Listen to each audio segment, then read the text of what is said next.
This is Camping Cockleshire on the outskirts of Luxembourg City. When you arrive here, you just stop prior to the barrier and you go through to reception before you check in. And it tells you the documents that you need to take with you and the cost of everything when you arrive. It's completely secure, the site, and it's barrier controlled for pedestrian access after 10 o'clock and vehicle access as well. In front of you is reception, and when you check in, they will give you an electric hookup, which is unique to this site. Over on the right hand side is one of the shower blocks. There is two. They are very clean, efficient and quite modern. There's an outside washing up area, and there's also washing machines and dryers, which I have used, and they are absolutely excellent. Where the blue umbrellas are, there's a restaurant and a bar, and you can get things like burgers, any sort of drinks that you want. There is also a camp shop on site. It's only quite small and it's not very well stocked at the minute, but it is only May, so that might improve as the season goes on. It's cost us just shy of, I think, €80 for 3 nights. That includes the electric for 2 adults, and there is a small charge for the dog as well. It's predominantly grass that you park on,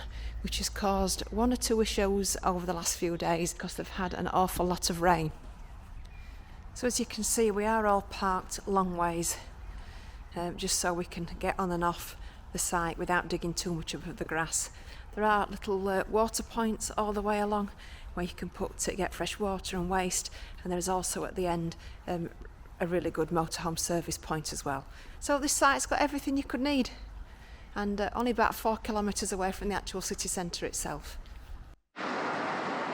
We're waiting for the bus into Luxembourg, and all public transport in Luxembourg is free.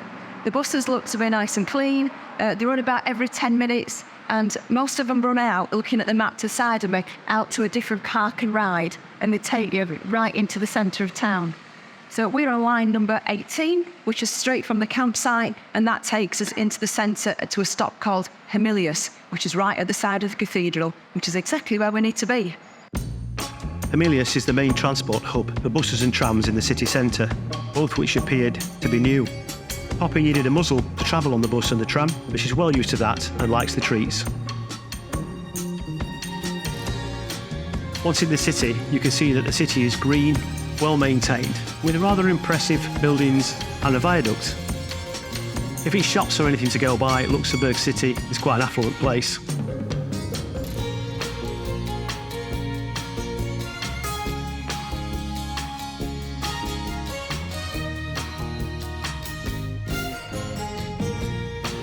Some of the main shopping brands across the world were present here. Louis Vuitton holding Pride on the corner of one street and Cartier facing it down across the way.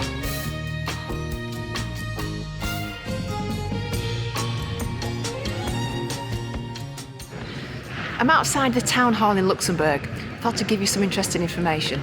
Luxembourg is one of the least populated and smallest countries in Europe. It's 51 miles long and 35 miles wide. It's bordered by Belgium, France and Germany. They speak 3 languages here. The official language is Luxembourger-ish. I think that's right. And for legislative matters, they use the French, but they also use German as well. Historically, Luxembourg relied on its steel industry, but now it relies on banking and finance.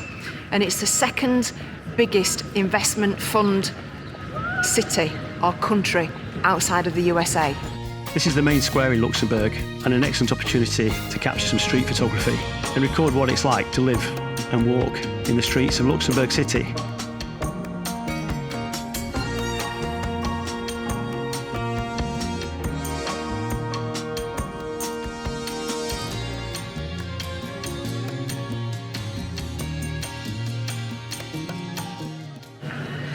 One thing I found in Luxembourg, there's some very nice cafes that do some fantastic cakes and chocolates.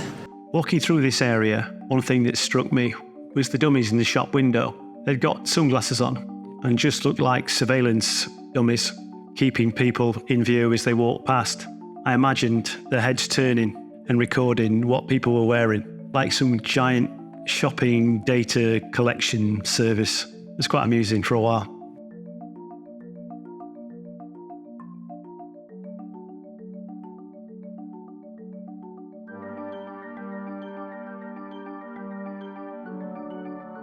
Luxembourg City is the capital of the Grand Duchy of Luxembourg and the guards are carrying out historic duty to protect the Grand Ducal family and of course the nation. There is a full changing of the guard most days in the summer at 11 a.m, and the guards stand here to effect the protection that's been a historic act of service to the nation.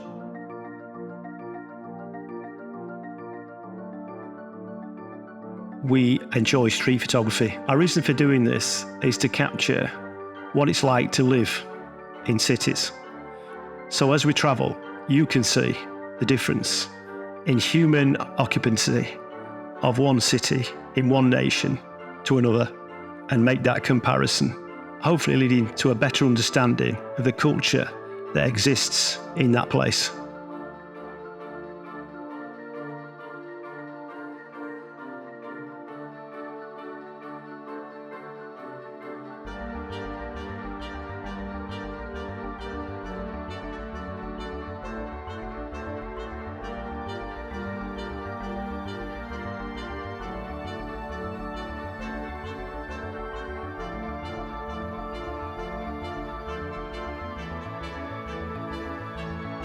Luxembourg Cathedral is a must visit, and we had planned to do so, but unfortunately on this occasion it was not possible. But all the reading we've done suggests this is a valuable experience, especially if you like churches.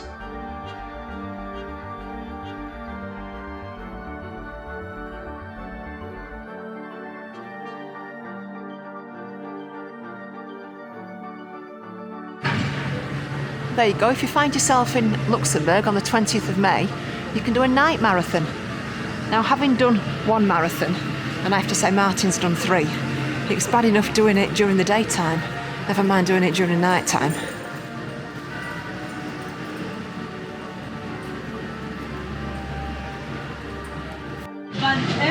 Oh, we just had currywurst at this street bar. It was very nice, wasn't it? It's very nice. But it's easy to tell the difference between currywurst in Berlin and currywurst in Luxembourg. And they're both very good. Yeah. Yeah, different. Local beer is very nice as well.